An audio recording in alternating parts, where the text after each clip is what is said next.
Today is the first day of the second quarter of our Rotary year, which is Rotary Foundation Quarter. It is time to reflect on the work of our foundation, which continues to live up to its motto, doing good in the world.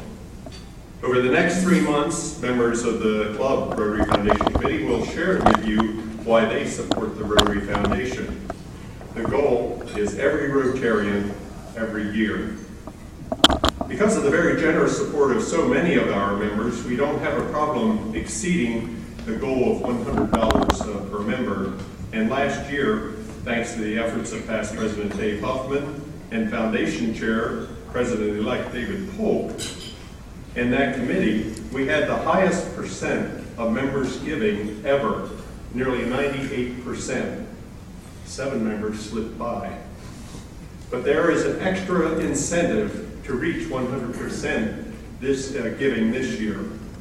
2016 will be the 100th anniversary of this club, and we are told that the Rotary International President is more likely to accept the invitation of the 25th largest Rotary Club to join in that celebration if our club has 100% participation in Rotary Foundation giving. Currently, we have 966 Paul Harris Fellows in the club. If we maintain our current $50,000 level of giving this year and next, we will reach 1,000 Paul Harris Fellows and $1.5 million in total giving by the anniversary. And one more reason to celebrate. So please give this quarter any amount and help us reach these goals.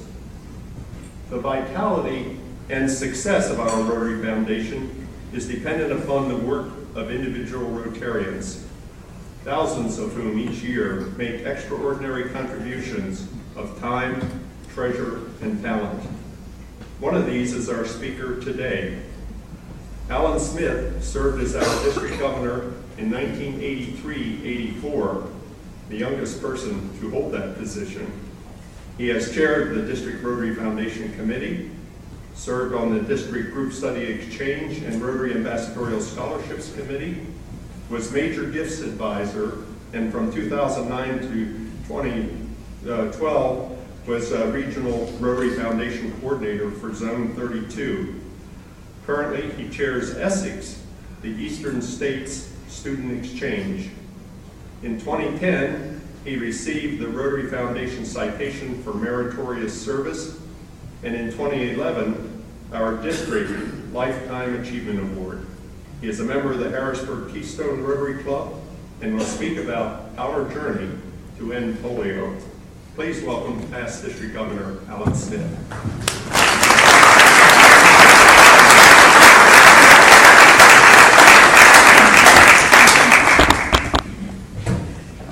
Let the record reflect that I'm 2 minutes late on starting. I was told I had very, very precise timelines. Do that. It was Jody's joke. It might have been one of your jokes. No. It was scripted. I have in my wallet something called a Medicare card, which very shortly will be a year old. So I think there's a few people in the audience who will be with me on most of this journey. As a very young child, I can remember Hershey Park had a very large swimming pool. And one summer, it closed for, I think, about 6 to 8 weeks. And at that time in my life, I had no concept of why they would close the Hershey Park swimming pool. I later found out it was because of something called poliomyelitis. 2 or 3 years later, I was at my aunt and uncle's house playing with my cousins, and we played a game of hide and seek. And I went to my cousin Lynn's room, and I opened her closet, and I got down on the floor and scrooched as best I could back into the corner of her closet to hide. And all of a sudden I felt something very cold and very hard right in the middle of my back. I turned around and there was an adaptive shoe. For those of you who are not familiar with it, it is a shoe that has a brace that if you have had your foot dropped because of polio, you had to wear that to develop strength in your legs. It wasn't until I was out of college, out of law school, that I found out that my cousin Lynn had that shoe because she had polio. Because in that time, in that era, if you had polio, that was not a good sign. You were basically an outcast. And you were left to your own, and hopefully it went away. Second or third grade, I remember going into the gym at that time of Steelton High School. And if you ever saw the Hoosiers basketball game, that's what that gym looked like. And I stood in line, and I got a shot. And I was told later on that that was a shot that was going to help prevent me getting polio. About 4 years later, I was in junior high school, and I stood in line in the gym of then Steel High, which is a fairly decent sized, good gym. And I got the drops, followed by a sugar cube. And I was told, you will not have polio. And thankfully, I never got polio. 1978-79, Clem Renoff was president of Rotary International. And he wanted to try, for the 75th anniversary of Rotary, to come up with a project that Rotary could sink its teeth into. He talked to quite a few people about quite a few different proposals. And I think, to a large extent, the decision was made because of the efforts of a Rotarian who at that time was in North Jersey, who then eventually went on to work for the CDC and is in Washington, D.C. now still, working on the polio vaccine. His name is Dr. John Sever. And he convinced Clem that that's something worthwhile doing. 1982, our district had a district conference in Williamsburg, Virginia, the very first time we ever had gone out of district. The president's rep for that conference was a guy from Bermuda named Walter Maddox. And in his presentation to the conference, he talked about an event that occurred in September of 1979 in the polio, in the Philippines. Because of a 3H grant that was given by our foundation of $670,000, over 6 million children in the Philippines received those drops. Jim Momar, who was president, was there. Walter Maddox was there.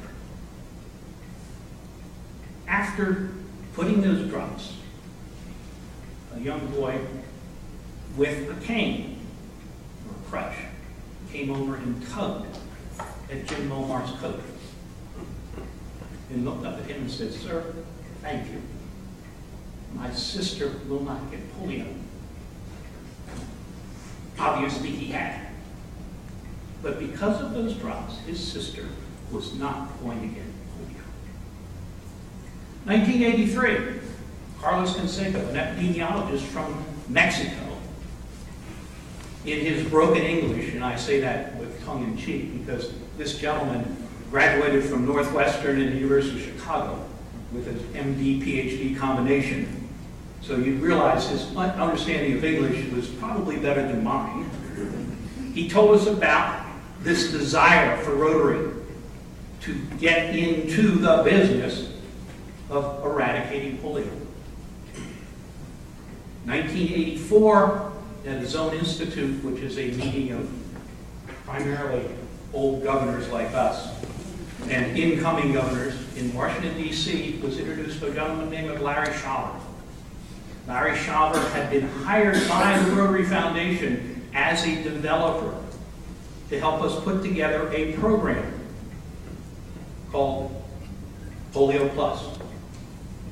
That program first had a pilot, just as the foundation had a pilot project, and the Rotary Club of Lancaster was one of the 100 clubs that piloted that. And we eventually got into the program called Polio Plus. In 2005, the committee was called Polio 2005. The reason being that we figured we would get rid of polio by the 100th anniversary of Rotary. We didn't quite do that. But we did, as Rotarians normally do, we did one hell of a job. In May of 1988, in Philadelphia, at the International Convention, in the old convention center, Walter Maddox, the same gentleman who was at our annual our district conference, was on the stage. Because 3 years prior to that, he was approached by the Rotary Foundation and asked if he would work for this Polio 2005 committee. He left his practice in Bermuda, moved his family to Evanston, and for 3 years worked full-time for the Rotary Foundation for $1 a year. He dedicated his life to that campaign. Chuck Keller, who's a past president of Rotary International from the western part of the state, was on that stage.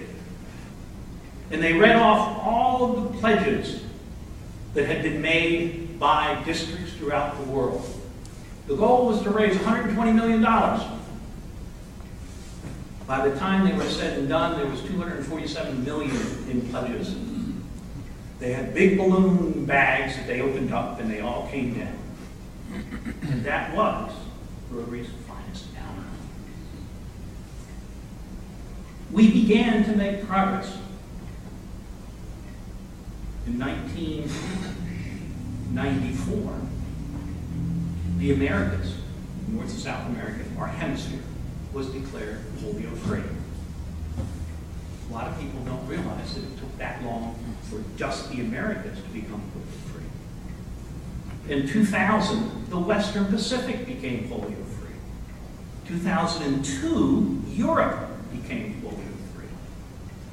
2013, India became polio-free. And just recently, Southeast Asia, which I guess India was still technically a part of, became polio-free. We are getting there. Present time, there are 3 countries in the world that have polio endemic in the population. Pakistan, Afghanistan, and Nigeria. When we started, way back when, the epidemiologists tell you that polio virus had 3 categories. And someone must have been extremely, extremely creative because they were called type 1, type 2, type 3. Well, type 2 was eradicated in 1999. The last type 3 case in the world was in November of 2012. We have to go 3 years before they can say it's eradicated, but in November of 2012, the last polio case of type 3 was in Nigeria. When we started, those 3 types had in excess of 117 genetic strains. Type 1 had 60-some, type 2 had like 30-some, and type 3 had like 40-some. We are currently at a level now that there are only 7 genetic strains of type 1 left. And for those of you who understand biology and things like that, that is a significant, significant change. Being born and raised in Steelton, I can remember all the discussion about the Clean Air Act. And my father was what was called a white hat in Bethlehem. And he lectured quite often about that because that was one of the things he had to do. And he said it took us, X number of millions of dollars to get to 90% clean. It It took us 5 times that amount to get to 95%. It's taking us 5 times more to get to 98%. We will never get to 100%. And there were a lot of people who thought the same thing about polio.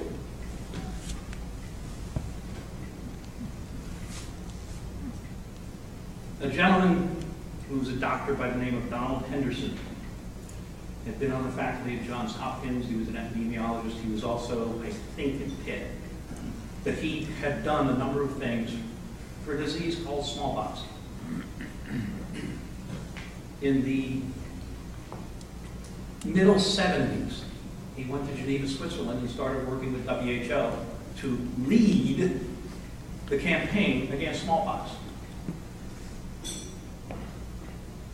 In October of 1977, Ali Mayo Magomed, a porter in Somalia,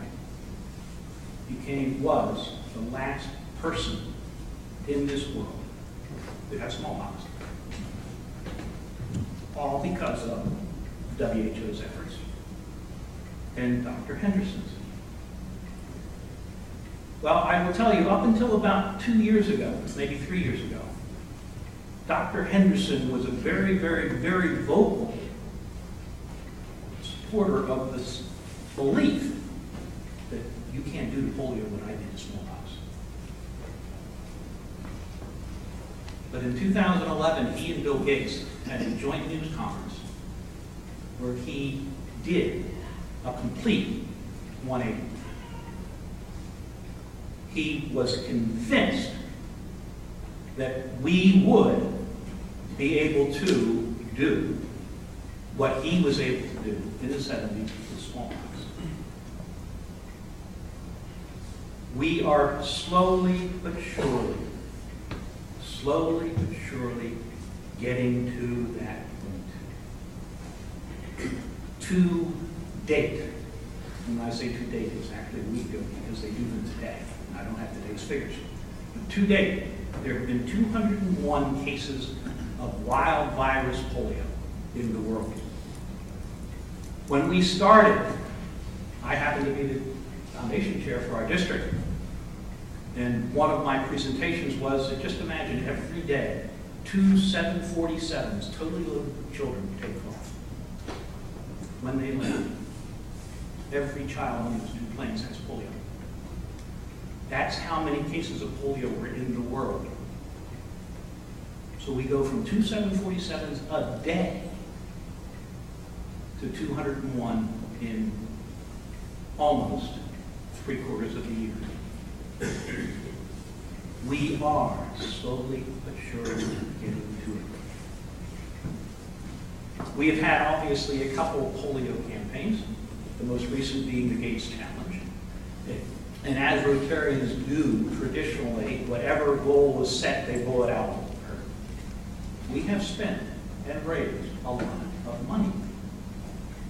But if one sits down and looks at what the savings to humanity will be, not just in lives, but in money that is used to care for those polio survivors, it will be returned 100-fold. That is part of what our journey is about. That is why we are Rotarians. That is why we support our foundation. And we continue to support Polio Plus, the eradication of polio. About 31 years ago, and it's probably within a week of today, I was here making my governor's presentation to your club. And I think I have a bigger audience now than I did then, because then I was the governor, so nobody came. In my presentation, because it was in '83, I made reference to some guy named Dave Lincoln gave a speech down the road here, where he said, you know, the world will note and will long remember that which is said, but they will remember that which was done here, when he dedicated a new cemetery in Harrisburg. Well, the world will know and long remember our talking about getting rid of polio, but they will remember that we did get rid of polio. We were there. We are there. We will be there. Goodbye, polio.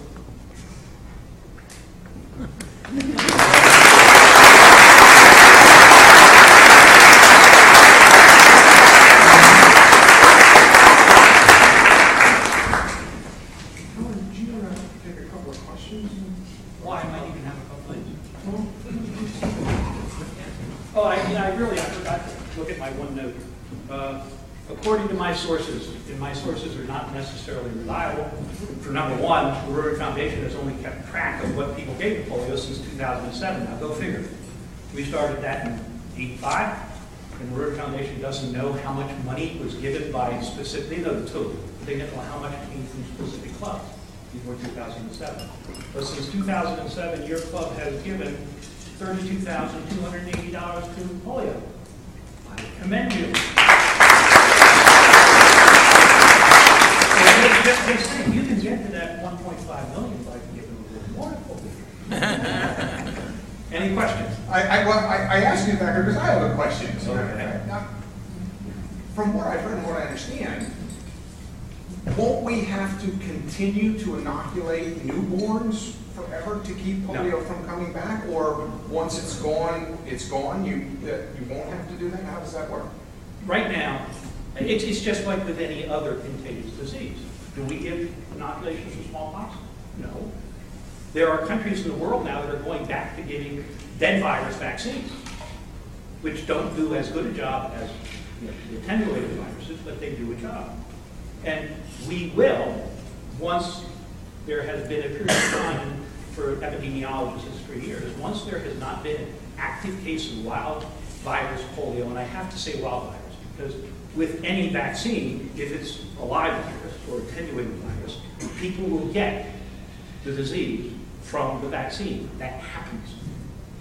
And actually, there's more vaccine-related polio cases in the world. The 201, I think the number was 201, but the 200, whatever, are only wild virus cases. But once we stop introducing the virus, the world will not need to be vaccinated for polio. And with the tremendous shrinking of strains of polio viruses out there, I mean, it's dying. It has to be. Because they wouldn't go from 64 genetic strains to 7 by themselves. Nature doesn't work that way.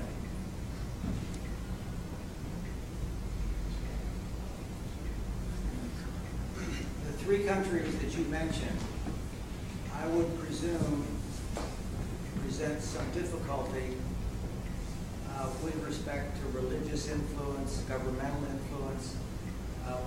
How easy is it for Rotary and the accompanying Gates Foundation and so forth to actually inoculate the millions of school children that need to be yet inoculated in those countries? Over the past 4 or 5 years, we have had very, very, very good success, and we have had very, very, very bad stories. I'm sure you've read that in Pakistan, a number of paid workers on immunization programs were literally assassinated. That has happened. Doctors have been assassinated. But we are getting to the point. And at the present time, there's a campaign for Central and Western Africa to immunize 94 million children. That's going on right now. Nigeria is probably going to be the next one to be checked off the list. And again, because of the terrain in Afghanistan and Pakistan, because of the political situation or lack thereof in Afghanistan and Pakistan, and because of certain religious beliefs.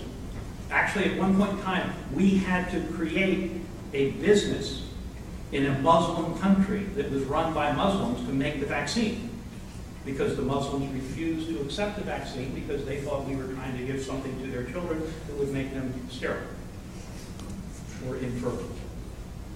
So that's what we have to deal with, because it's the world.